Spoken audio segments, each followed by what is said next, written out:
Okay, today we're going to do what is the first and hopefully only totally remote lecture of the semester. So I'm recording this on Friday before, and will be available to you Tuesday when you would normally be having class. So this is to help maintain continuity and make sure that we're not missing any of the important material that I had planned to cover during this class.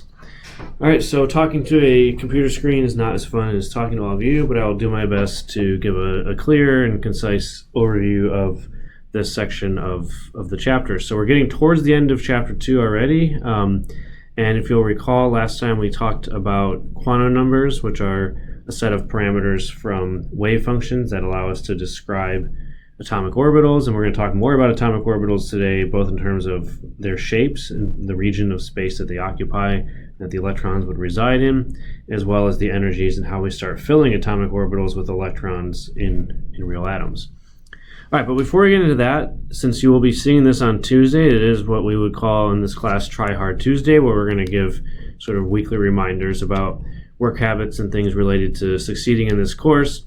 And the first thing I want to do is, normally I would have given you the results from the first homework assignment if I was actually doing this on Tuesday, but since it's not yet, the homework assignment is not yet due, I'm just going to give you a little status update on how we are doing and see what are some things that we can potentially work on as we finish out this first homework assignment and move on to the many others that we'll have in this class every week. So right now I'm recording this. It is pretty much Friday at noon. So this, again, is an asynchronous lecture, so it's being recorded Friday, January, whatever today is, the 28th at 12 p.m. So that's the exact time that I'm speaking right now. So it is roughly, that would make it about 60 hours until the deadline for the first homework assignment. Now, looking at the progress of where we are now, there are 120 students in my section in this course. And at the moment, we have, it looks like about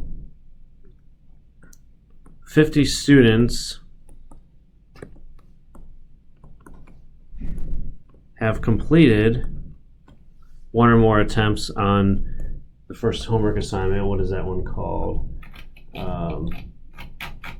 C1HW is what it's called in Blackboard. So 50 students have completed at least one attempt on C1HW. That's a total of 120 or so attempts.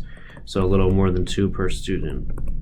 So that's okay at this point, but here we are going into the weekend with only, I said, about 2 days left before the homework is due, and less than half of you have even started the homework. So I'd like to see that number improve.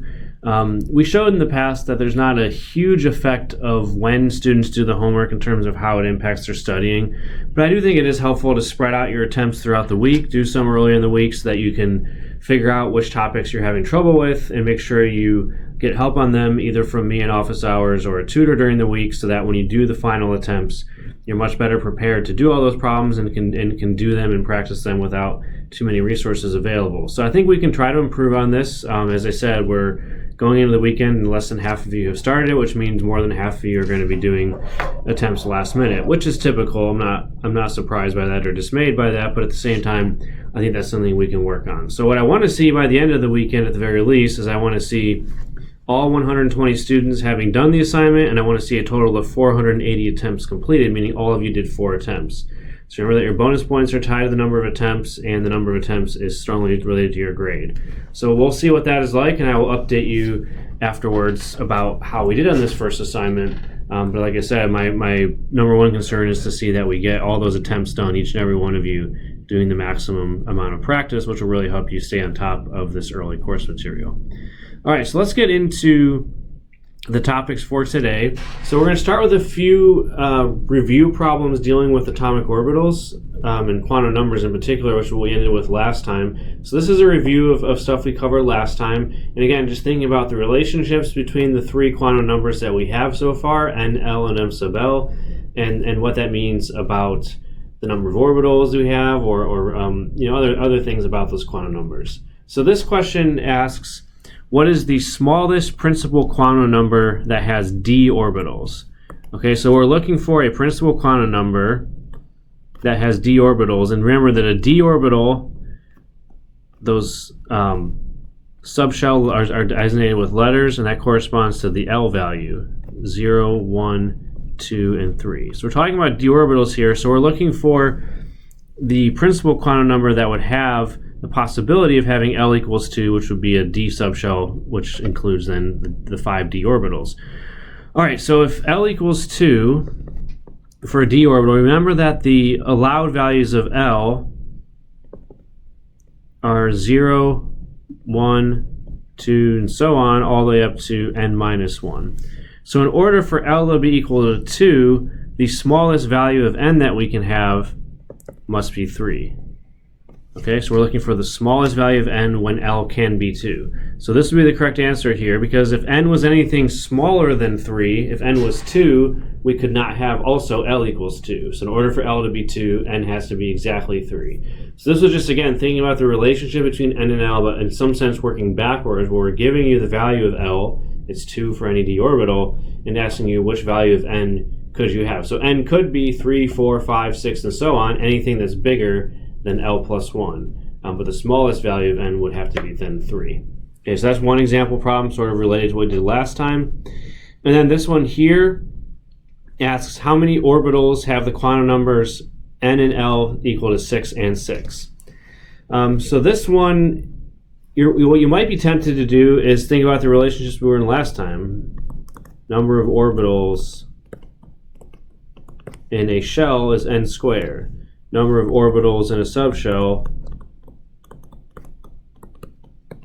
is 2L plus 1. So you might just go ahead and say, oh, well, it gave you an L value, let's plug it in and we're done. But you have to, again, think about the rules for quantum numbers here. So if n equals 6, the allowed values for L, the possible values for L, are 0, 1, 2, 3, 4, and 5. Remember, the biggest value of L is n minus 1.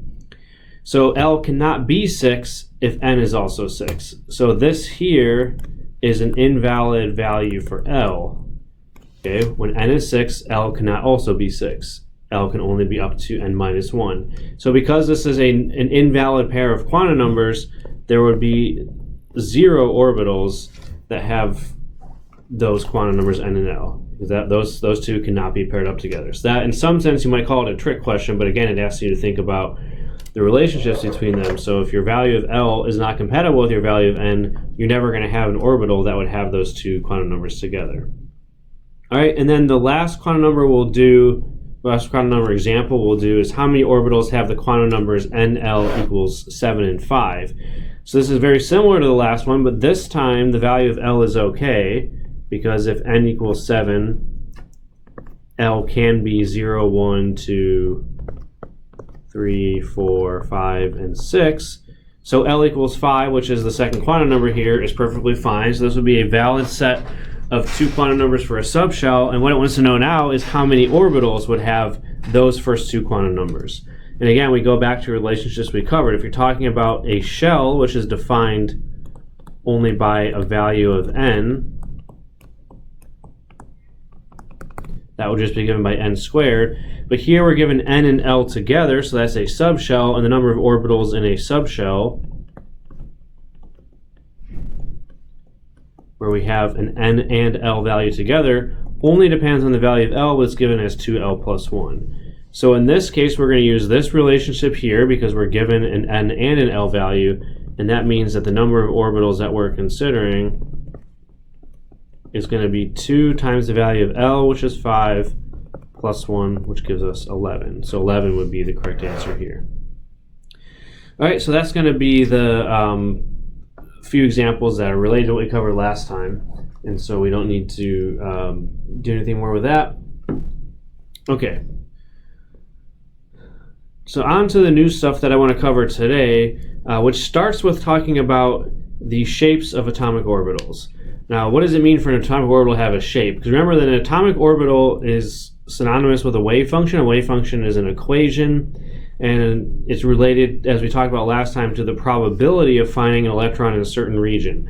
So when we say the shape of the orbital, it's more or less the shape that is made up by the wave function, and it represents the region where you're most likely to find the electron in that orbital. So again, it's usually given as the 90% probability region.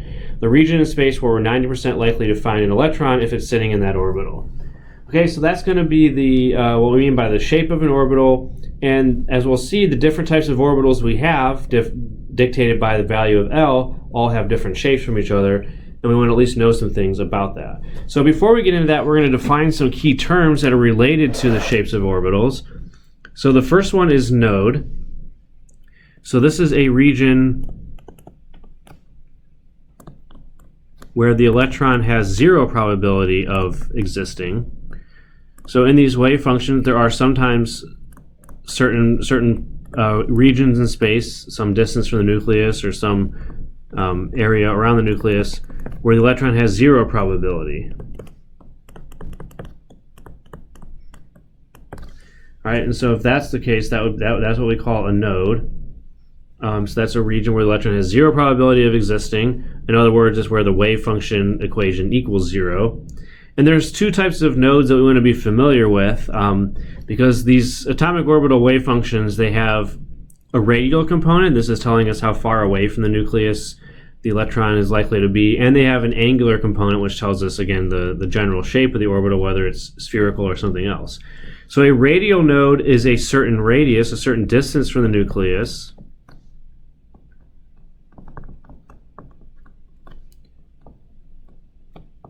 So the nucleus here is always our center point. And a radial node is a certain radius, a certain distance from the nucleus, where the probability of finding an electron is equal to 0.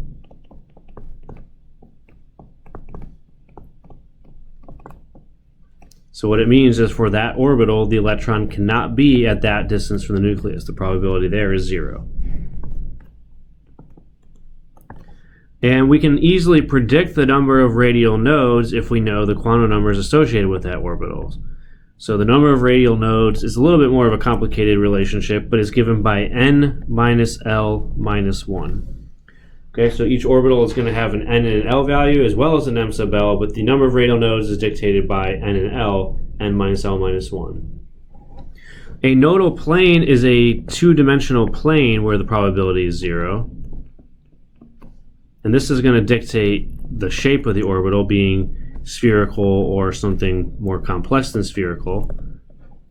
So we talked about the spherical shape of the hydrogen wave function last time, the ground state wave function for hydrogen, which is a perfect sphere. In that case, you don't have any nodal planes, and that's what happens. So when you have no nodal planes, you get a spherical shape. But if you have one or more nodal planes, the shape is going to be more complicated, as we'll see. Now, predicting the number of nodal planes is pretty easy. And that's just given by the quantum number L. And we talked about last time that L, the second quantum number, is going to determine the shape of the orbital. So again, L determines the number of nodal planes, which then in turn determines the shape of the orbital. So those are all related to each other. Okay, so that's going to be another key a key concept for atomic orbitals is how many nodes there are. Radial nodes, nodal planes. Nodal planes being the important one when we're talking about the actual shape. All right, so let's go then and talk about the different shapes of orbitals. So the first one we'll talk about are s orbitals. And remember that s means L equals 0. Second quantum number L being 0 for s orbitals. And what you can remember very easily is that S stands for spherical. Now, it doesn't really stand for spherical, but that's a good way to remember the shape of s orbitals. All s orbitals are spherical in shape. Okay, because if L equals 0, there are 0 nodal planes. And when you have 0 nodal planes, that defines the shape as being a sphere. Okay, so that's going to be true for all s orbitals. And we saw the hydrogen ground state wave function had this spherical shape as we talked about last time, and that's because the ground state wave function for hydrogen has its one electron in a 1s orbital.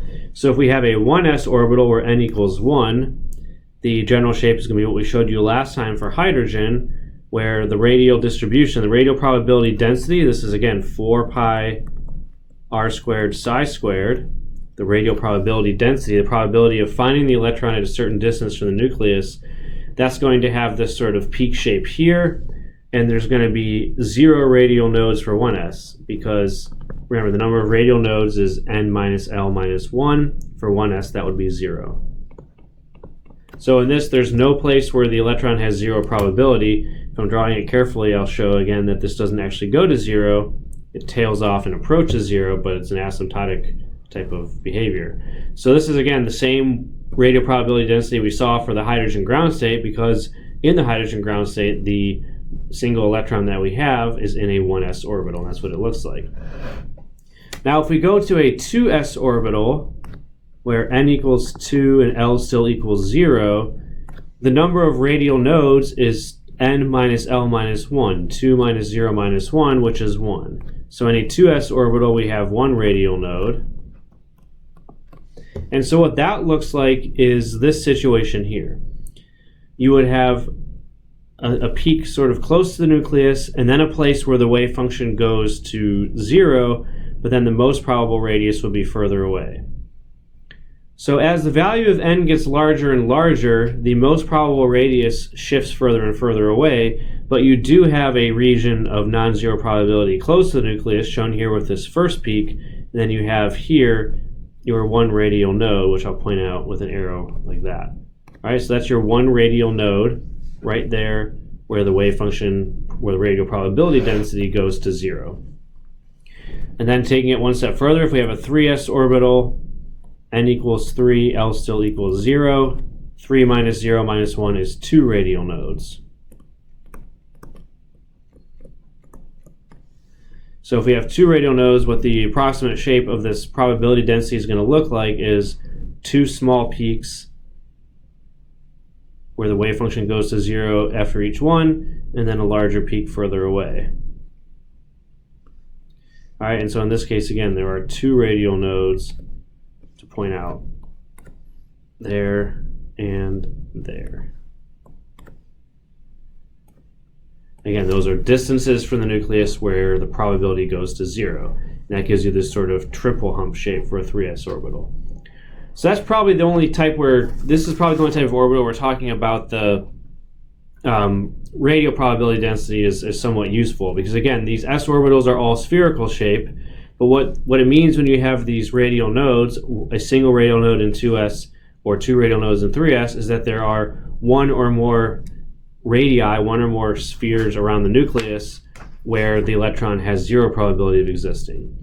Now it's kind of one of the most fascinating mysteries in chemistry is how would an electron go from a region that has non-zero probability to another region that has non-zero probability while crossing through a node where the probability is exactly 0. That process is called tunneling. It's fairly complex, so we're not going to get into it, but it is a little bit fun to try to wrap your head around that. But nonetheless, the important thing for us to know is that we can have, in many cases with different wave functions, we'll have these radial nodes, which are probabilities of 0 for that electron to exist.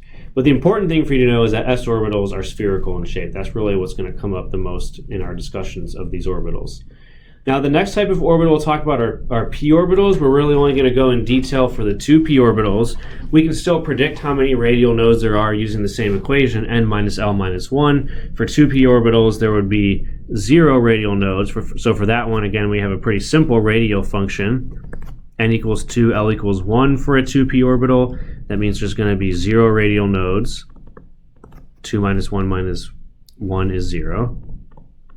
And so your radial function, 4 pi r squared psi squared, would look something like this. Again, just a single peak with the most probable radius, tailing off towards 0, but never actually getting to 0. Okay? So that's going to be your radial part of the wave function. Now the part that's more important to us is the angular component of the wave function. And what we see is that if we have 2p orbitals, well, there's a couple things we need to think about now. So for any p orbital, L equals 1.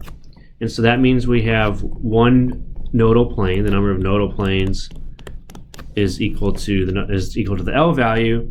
And also we can think about how many different m sub L values there are. So m sub L can be -1, 0, and +1. So if we have 3 different m sub L values, that means for the 2p subshell, we should have 3 different orbitals, and the only difference between them, which relates to the 3 different m sub L values, is their orientation in space. So for the 2p orbitals, there's going to be 3 orbitals. They're all going to have the same shape, but they're going to be oriented differently in space. And the shape that they have, if you want to think about it mnemonically, P can stand for peanut. It's like a peanut shape or a figure 8 shape if you want to think about it that way. So P doesn't actually stand for peanut. That's not what we mean when we say a 2p orbital, but that's a good way to remember their shape. P stands for peanut. And so if we have the p orbitals, they're just going to be these sort of figure 8 or peanut shaped orbitals oriented along the different x, y, and z axes. So the px orbital is going to be along the x-axis, and it's going to have this sort of shape here, which again sort of looks like a peanut. Now it's actually 3-dimensional, which I can't easily draw here, but it's again sort of like a peanut shape. And what we also want to show here is that the phase of the wave function, or the sign of the wave function, changes as we go through the origin. So I'm going to shade in one of the lobes of that p orbital, indicating that the wave function changes sign as we go through the origin. Now that's not something that's emphasized by your textbook, but I think it is important, because when we start talking about bonding involving these p orbitals, knowing that there's 2 different phases of the orbital can be helpful. So for now it's not so critical, but there are 2 different phases, meaning that the wave function changes signs as we go through, and that's indicated by shading one of the lobes and leaving the other lobe unshaded, indicating that they're opposite sign of the wave function in those regions. Now if we have a px orbital, the nodal plane then is going to be the plane that's perpendicular to the x-axis. So the nodal plane in this case would be the yz plane. All right, so basically you have a plane that, let me draw it in a different color so it's easier to see. This plane that goes through the yz direction, shown in red here, it cuts the orbital in half.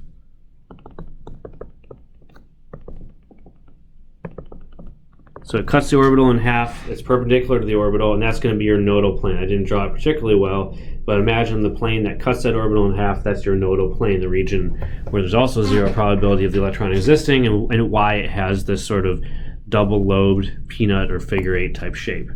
Now the other 2p orbitals look exactly the same, they're just oriented differently. So the py orbital, as the name suggests, is located along the y-axis.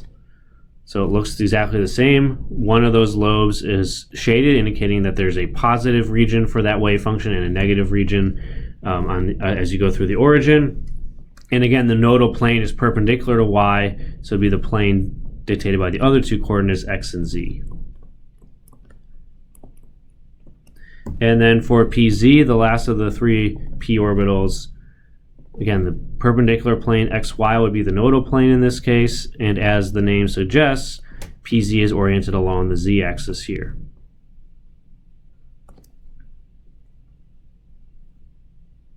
All right, so those are your p orbital shapes. Again, p can be thought of as standing for peanut, if you want to remember it that way.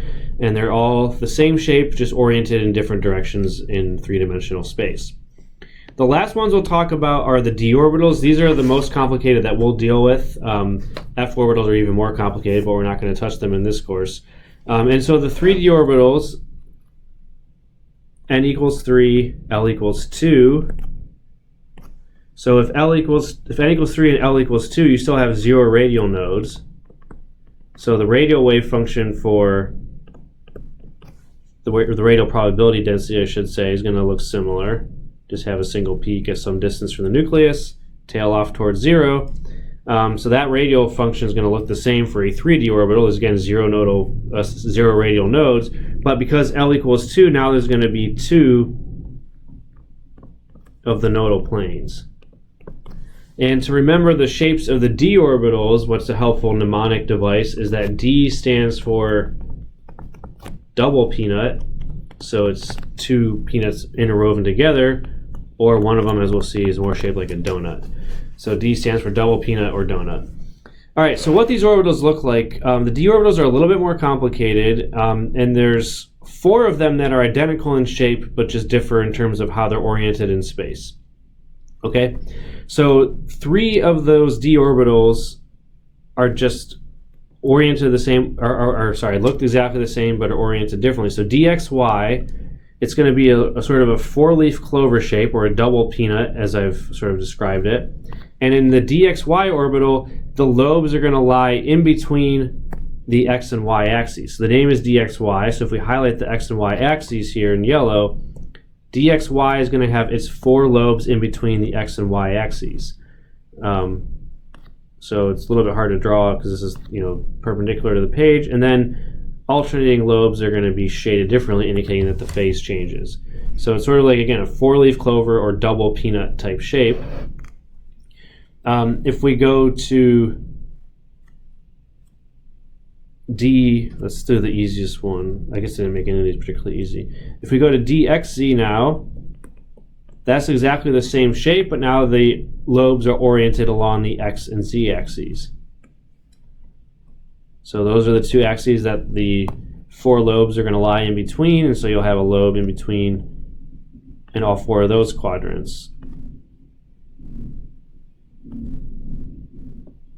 So my drawings are not going to be great because they're two-dimensional, so I have better drawings on the next slide that are reproduced from a previous version of your book. So take a look at those, or take a look at your own textbook for better visualizations of these, because I did not go to art school, as you can probably guess.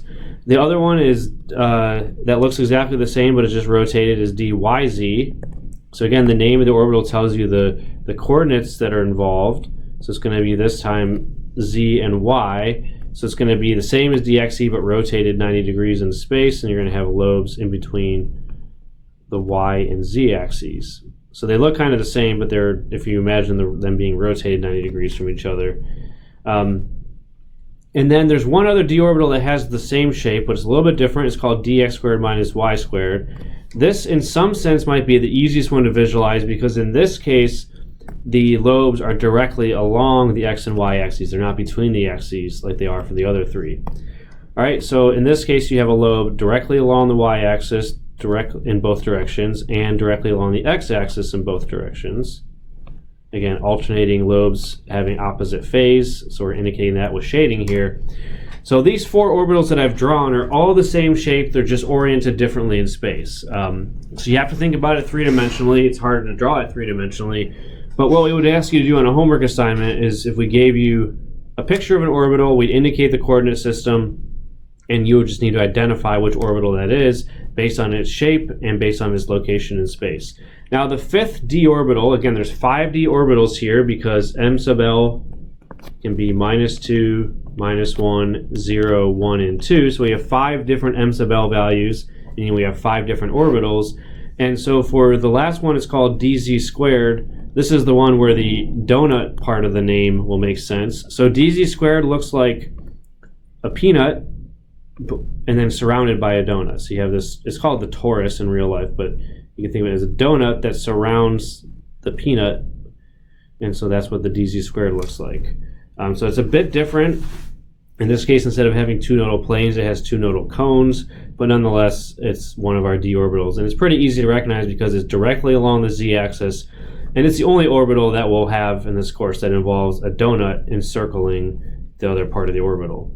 Okay, so those are the 5 3D orbitals, or any d orbital would look qualitatively similar to this. And again, the key thing for d orbitals is the shapes are either a 4-leaf clover, or in one case, a peanut surrounded by a donut, if we're trying to put it in sort of simple terms. So these are the drawings of the d orbitals that are a little bit better than what I was able to do. So hopefully with this slide here, or with the pictures that are in your own textbook, this is from a previous version of the book, with those ones you'll be able to more easily visualize the differences between the d orbitals, which again relate to how they are oriented in space. The shapes are all similar. This one doesn't show the different phasing of the orbitals. It's showing all the lobes as being the same color. As we said, it's helpful sometimes to understand that there's opposite phases for the alternating lobes, but the shapes are what are more clearly shown here. All right, let's do a couple sample problems related to orbitals before we move on to electrons. And so for the first one here is, which of the following orbital designations is incorrect? So we're looking again at an n and an l value and an associated orbital that would be part of that subshell. So if we have a 2s orbital, n equals 2, that's the first part, that's correct. And then remember, S means L equals 0. We have to always remember that. S, P, D, and F are going to be the ones that will encounter, which correspond to L values of 0, 1, 2, and 3. So for 2S, N equals 0, N equals 2, L equals 0. That looks correct. For the second one, 3P, N equals 3, L equals 1 for a p orbital. That looks correct as well.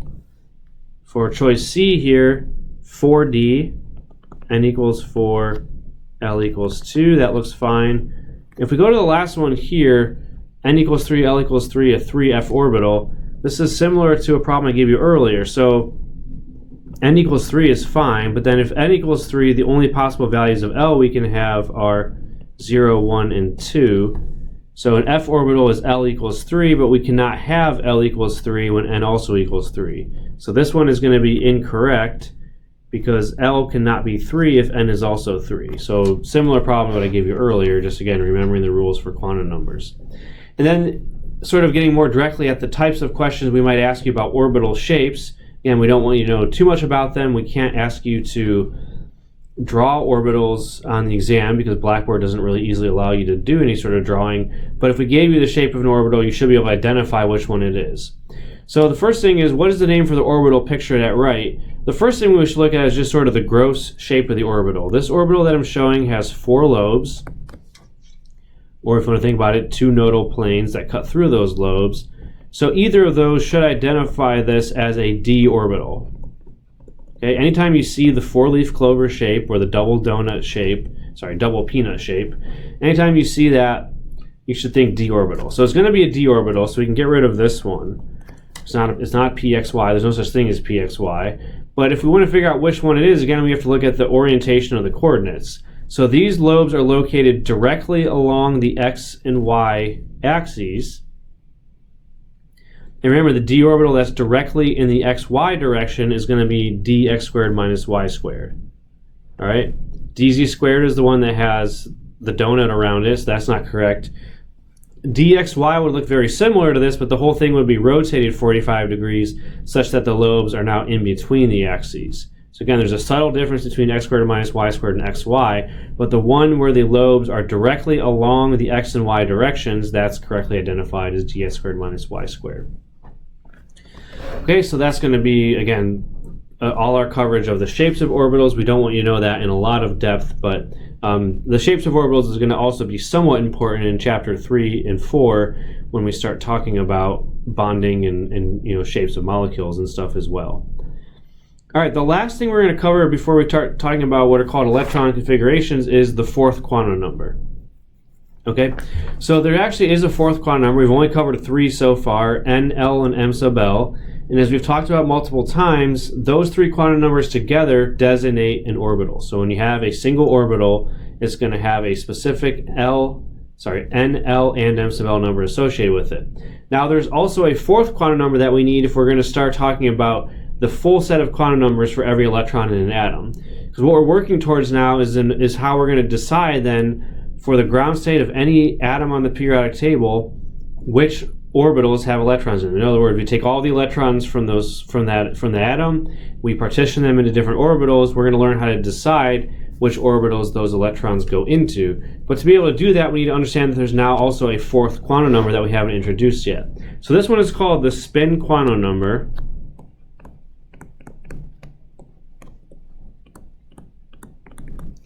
It's abbreviated as M sub S, and it only has 2 possible values, plus 1/2 or minus 1/2. So it's equal to plus or minus 1/2. So there's only 2 values. And what we call this, sort of in spoken form, is spin up or spin down. So if M sub S equals plus 1/2, we say that that electron is spin up. If M sub S is minus 1/2, we say that that electron is spin down. Now, what does this spin quantum number mean? It's again a quantum mechanical parameter related to angular momentum, but for our purposes, it's the property of an electron itself. So it's not a property of an orbital, it's a property of the electron that would be in that orbital. And what it relates to is the direction of the electron's magnetic field. So an electron being a charged particle that's moving through space, generates a magnetic field, and the spin is the direction of the electron's magnetic field. So it's a vector quantity, if you want to think about it that way. But the point is that we need this fourth quantum number if we're going to start talking about how to partition electrons into orbitals. And so all four quantum numbers together are now going to be n, l, m sub l, and m sub s. The first three of these quantum numbers designates an orbital, and the fourth one, which is either plus 1/2 or minus 1/2, is going to be associated with the electron itself that would be residing in one of those orbitals. Okay, so it's a fourth quantum number, and it's the only one that's a property of, it's an inherent property of the electron. It's not a property of an orbital. So that's the fourth quantum number. So now what we want to do is learn some rules then for determining how to divide electrons up into orbitals when we're talking about the ground state electron configurations of real atoms. In other words, the way that we take all the electrons from the atom and decide how many of them go into this subshell, how many of them go into that subshell, and so on. So we're going to figure out how to do that now. So there's a few rules we have to know, and the first one is the Pauli exclusion principle, again named after a fairly serious-looking scientist from back in the day. And what the Pauli exclusion principle states is that no two electrons in an atom can have the same four quantum numbers. So each electron in an atom is going to be defined by four quantum numbers, the four that I just gave you, n, l, and m sub l, which tell you which orbital the electron is, and then m sub s, which tells you if the electron is spin up or spin down.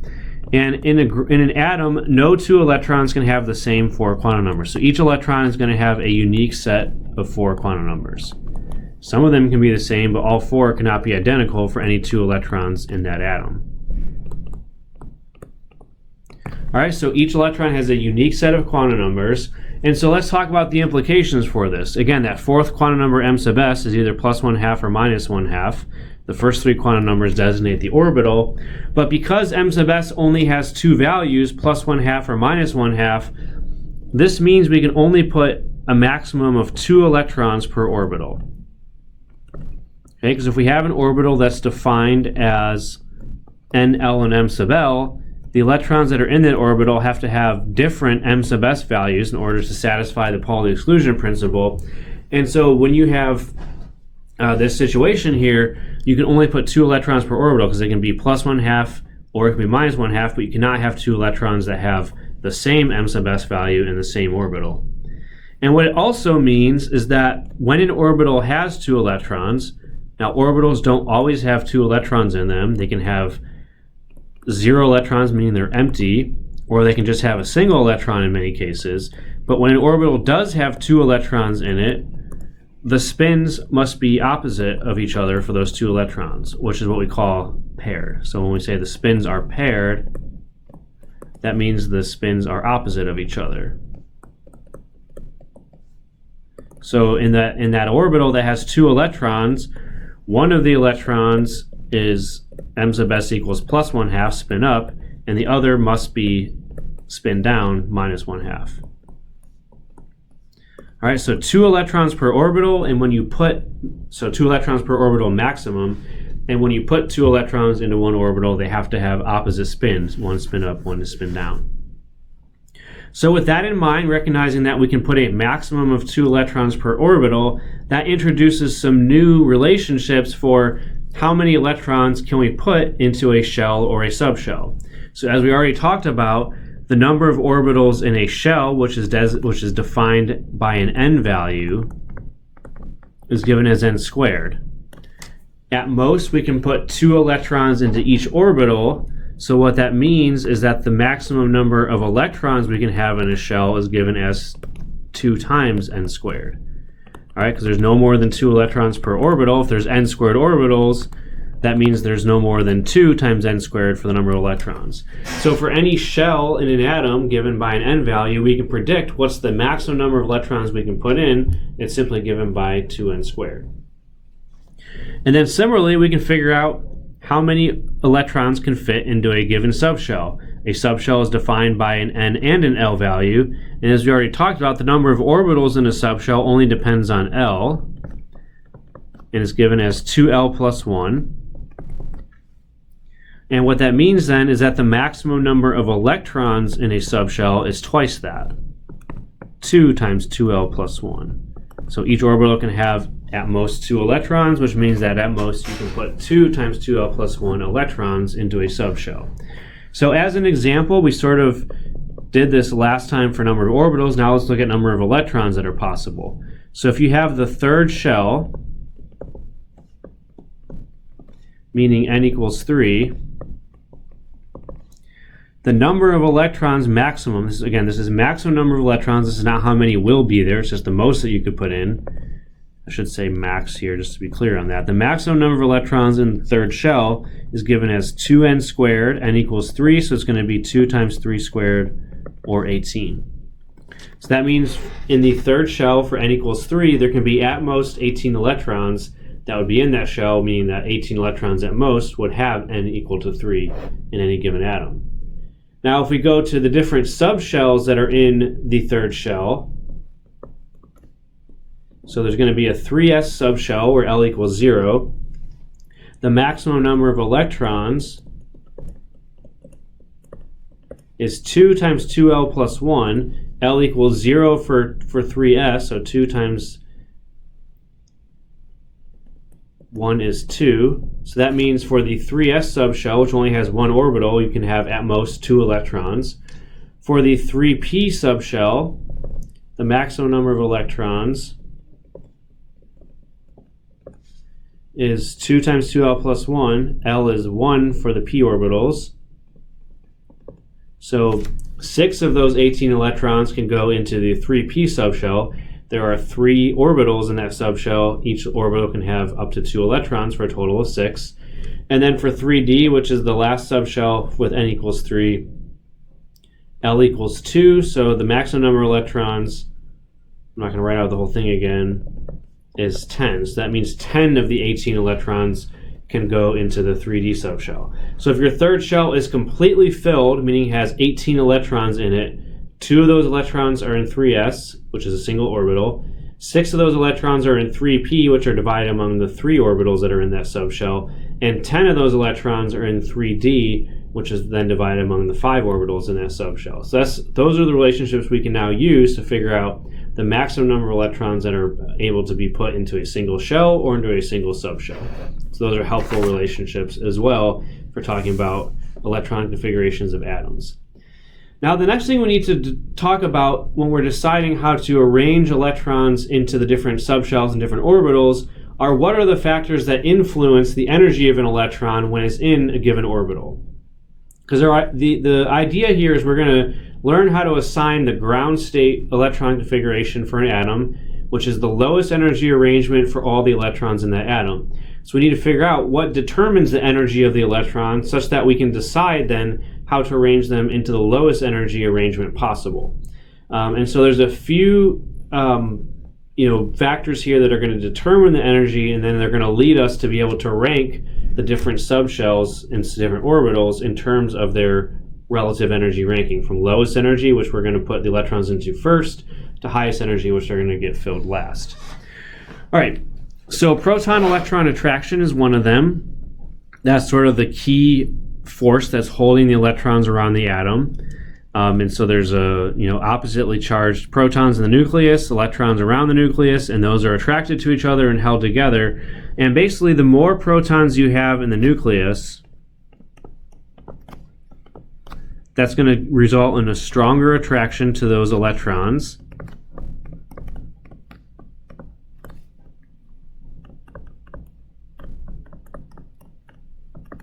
And that leads to lower, or what we mean by lower is more negative energy.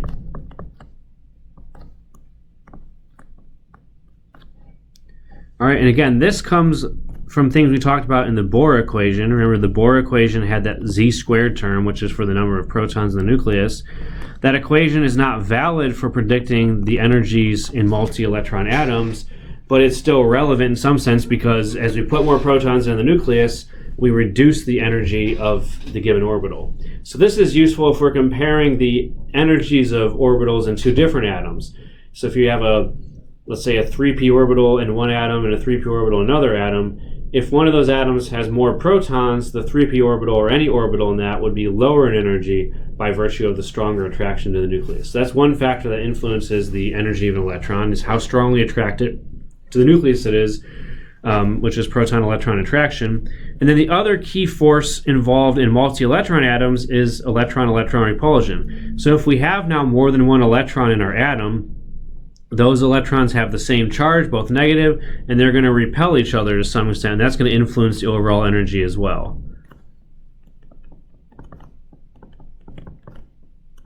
So in multi-electron atoms, the electrons experience repulsive interactions from the other electrons that are in that same atom. All right, and those electron-electron repulsions occur because they're the same charge, and particularly if they're and they're occupying the same region of space around the nucleus.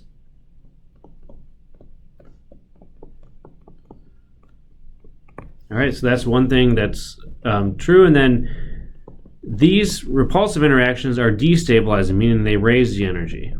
So there's sort of two competing forces here when determining the energy of the electron.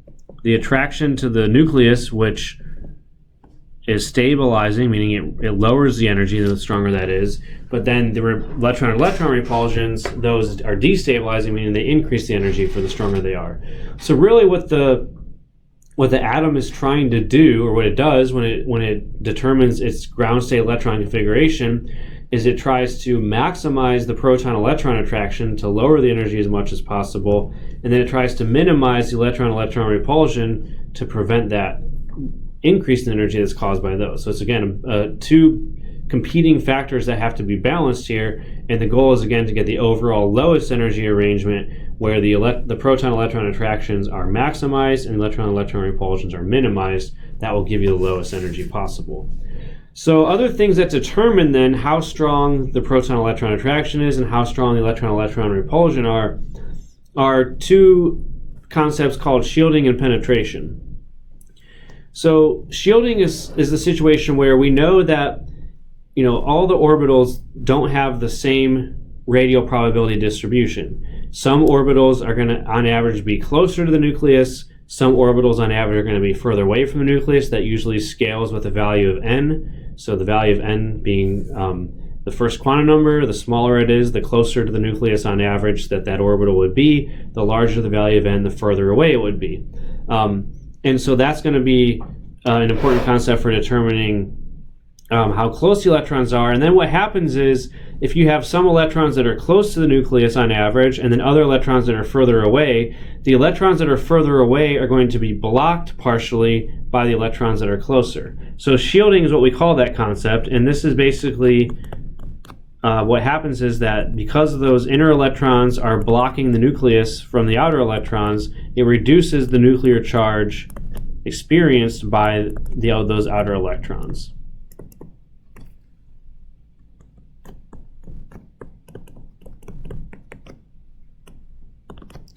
All right, so the inner electrons, which are the ones that are closer to the nucleus on average, they block the outer electrons, and those outer electrons don't feel as much of the nuclear charge. They're not as attracted as strongly because part of that attraction between the nucleus and the electrons is blocked by the inner electrons. You think of it as the inner electrons partially cancel out the attraction to the nucleus. And so what this means is that for the outer electrons, the ones that are further away from the nucleus, the effective nuclear charge, the nuclear charge that's experienced by those electrons, is less than the actual nuclear charge. They don't feel the full force of all the protons in the nucleus.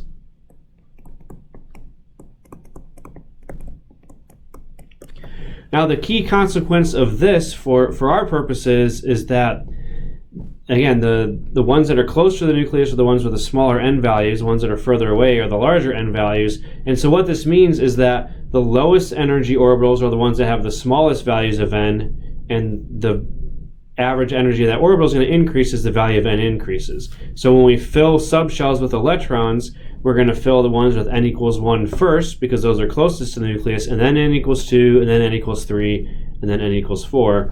that's going to be the order that they get filled for a given type of subshell. Okay, but then we have to ask, what about orbitals that are in the same subshell? So if we have in the same shell. So if we have n equals 2, we have 2s and 2p orbitals. 2s subshell, which would have 1 orbital, the 2p subshell, which would have 3 2p orbitals. And how do we determine the relative energy of those? So to determine this, we have to understand a concept called penetration, which is the ability of an electron to get close to the nucleus.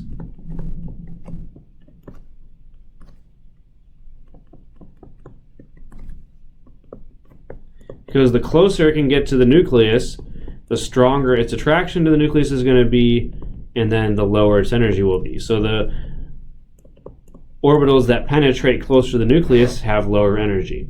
So if we look at the radial probability functions for 2s and 2p, 2s, as we showed you, has that sort of double hump, has a single radial node, and then tails off like that with the most probable radius. And then if we look at 2p does not have any radial nodes, so its probability function looks like this. Now it's actually true, I'm going to exaggerate it a little bit here. The 2p most probable radius is actually a little bit closer than 2s. So the peak for 2p is a little bit closer to the nucleus than the highest peak for 2s. However, the 2s orbital has this small region of probability that gets close to the nucleus. And that's what we call, and then so what you would say then is that 2s is a better penetrator than 2p. All right, it's able to penetrate closer to the nucleus by virtue of this region of probability that's close to the nucleus, and so as a result, the energy of a 2s orbital is going to be less than the energy of a 2p orbital. All right. And so this penetration ability reduces the effect of shielding. So for orbitals that are able to penetrate closer to the nucleus, you sort of mitigate some of the effects of shielding, and it lowers the energy of that orbital because the electron has some probability of being close to the nucleus. So what this means, the most important consequence of this is that for a given shell n, if it has ns, np, nd, and nf being the possible subshells, that's going to be the order of their energy. So for a given shell, the s orbitals are lowest in energy, the p orbitals are next, then the d orbitals, then f.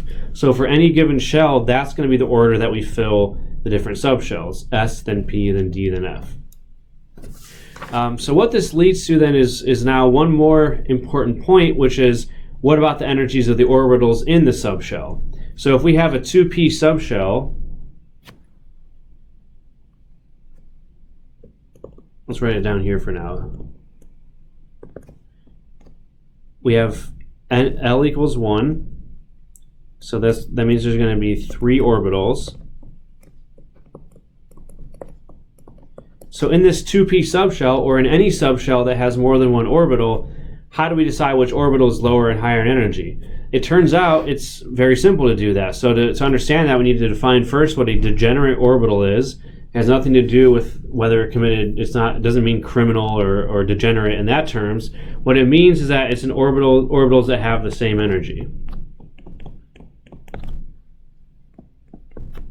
So degenerate orbitals are orbitals that have the same energy. And it turns out that all orbitals in a given subshell, meaning they have the same n and l value, are degenerate with each other.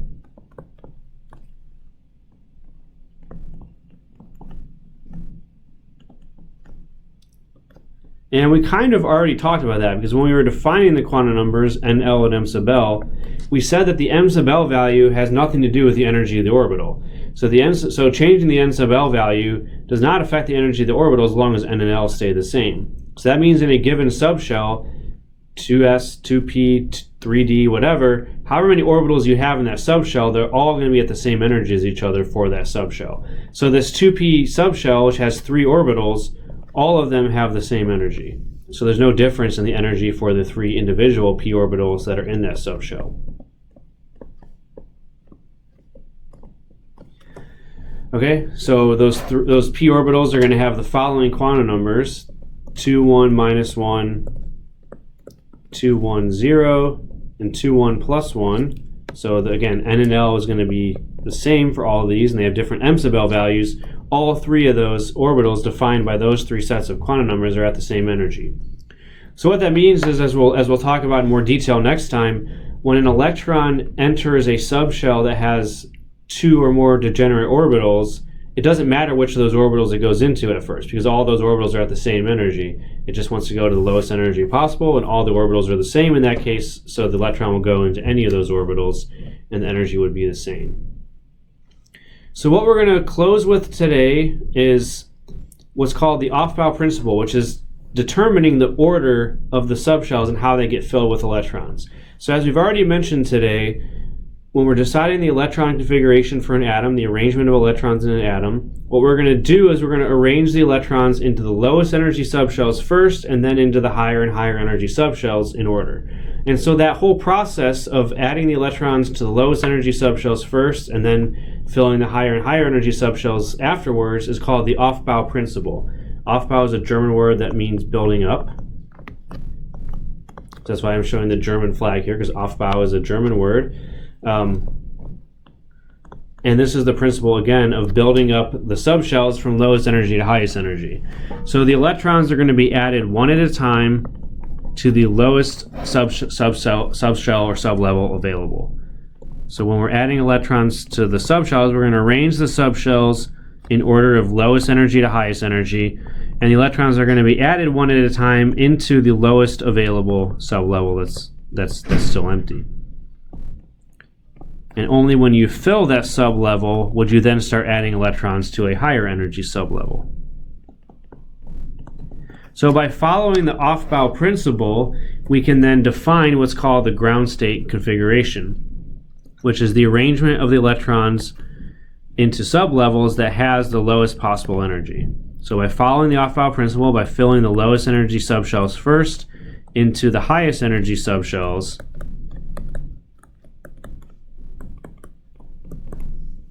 that's going to allow us to achieve what's called the ground state configuration, which is the arrangement of electrons that has the lowest possible energy.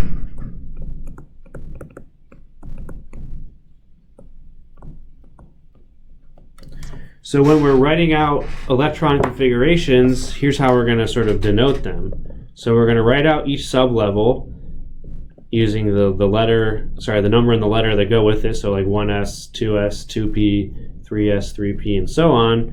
And each sublevel is going to be written as follows.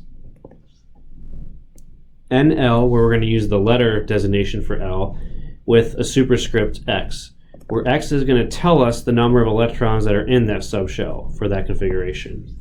So again, n is the first quantum number, or the shell number.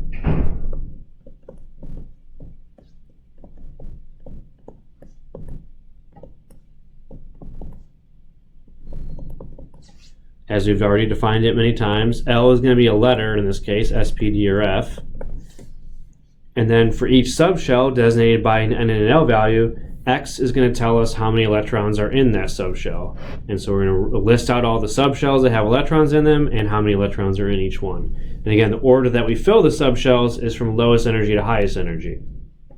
So that leads us to the obvious question then of how do we decide what order to put this, to put the electrons into? So are we going to just have to memorize the order of all the subshells and what order they're in and then use that to fill them? Sure, you could do that, and there are some little diagrams and things that help you memorize the order for subshell energies, and your book probably has that, or you've probably seen it before if you looked at other textbooks. But there's a simpler and much better way to do it, which is to use the periodic table. So we have not covered the periodic table in good detail yet, but now we're getting to the point where it's appropriate to do this, because one of the most valuable aspects of the periodic table is the arrangement of the periodic table tells you the order that you would fill the different subshells when determining the electron configuration for a ground state atom. So the shape of the periodic table is not random in any way. It's arranged this way because it indicates the different subshells. So let's go through that then and denote the different subshells in the periodic table. So each row of the periodic table designates what n value you're talking about. So the first row is n equals 1, n equals 2, n equals 3, n equals 4, 5, 6, and 7. And then the different columns of the periodic table are going to indicate different subshells within those shells. So the first two columns of the periodic table here, see if I can highlight them. It's kind of opaque. Is there like a more transparent highlighter I can get? Let's see. It's kind of covering it up a little bit. All right, so these first two columns here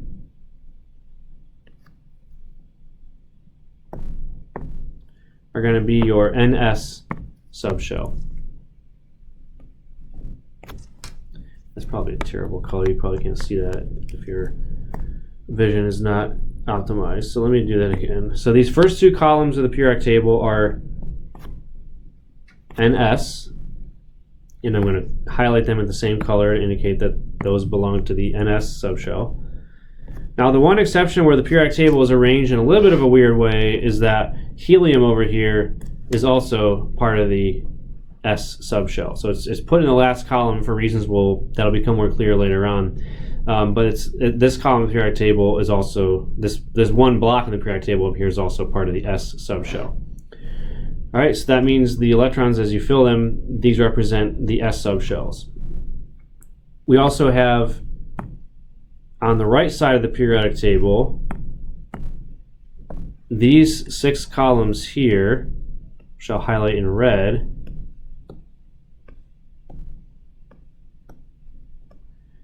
those 6 columns, excluding helium, as I said, which is still in the S, these 6 columns over here are the NP subshell. So as we progress through those blocks in the periodic table, we're adding electrons to the corresponding P subshell. Okay? The middle part of the periodic table, let me get the right color for that. The middle part here, these 10 columns here, which as we'll learn later are called the transition elements or the transition metals, those represent the D subshells, but they're not given by the value of n, they're given by n minus 1.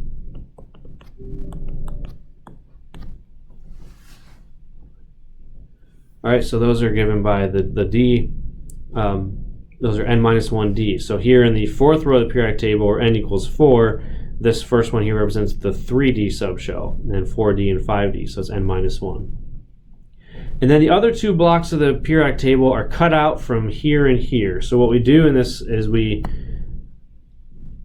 snip out here and here. We move those two blocks to the bottom just so the periodic table is not too wide to easily put on a piece of paper.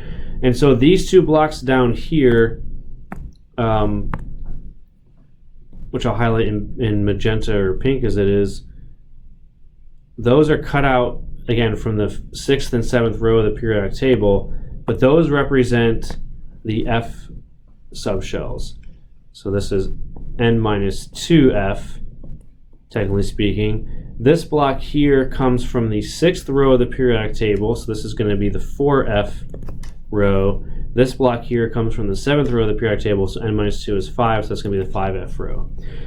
So next time we're going to cover then how to use this information to do electron configurations. We'll cover that on Thursday of the following week, February 3rd, I think it is.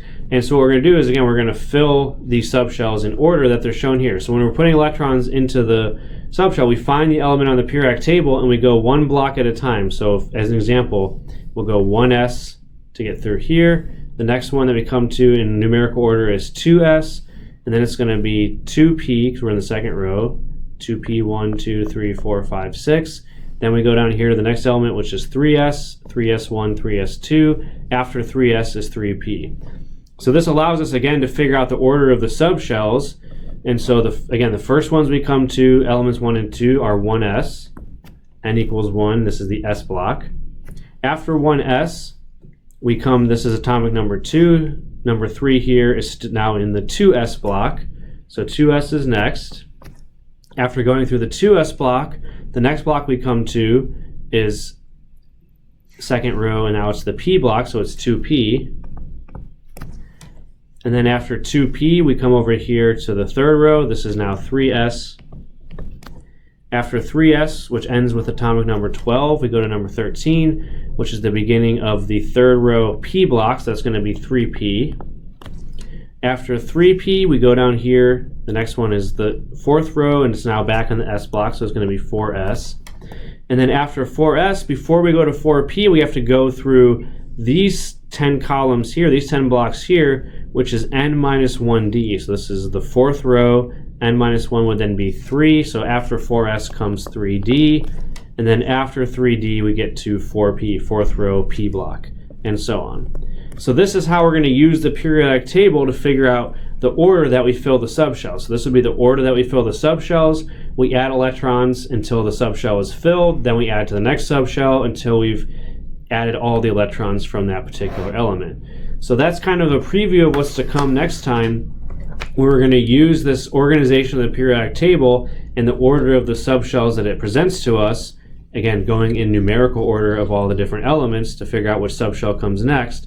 And we're going to use that to predict the electron configuration for any element on the periodic table. So we'll get to that next time. We have one more rule to introduce before we do that, and then we'll go through and in practice see how that works. All right, so thank you for tuning in. Again, I apologize that I had to miss the one class, but that should be the only time that I'm absent this semester. If you have any questions on today's material, since you couldn't ask it during class to me, I encourage you to contact me by email or come find me in my office some other time, and I'd be happy to address any concerns you have. All right, thanks again, and I will see you guys on Thursday.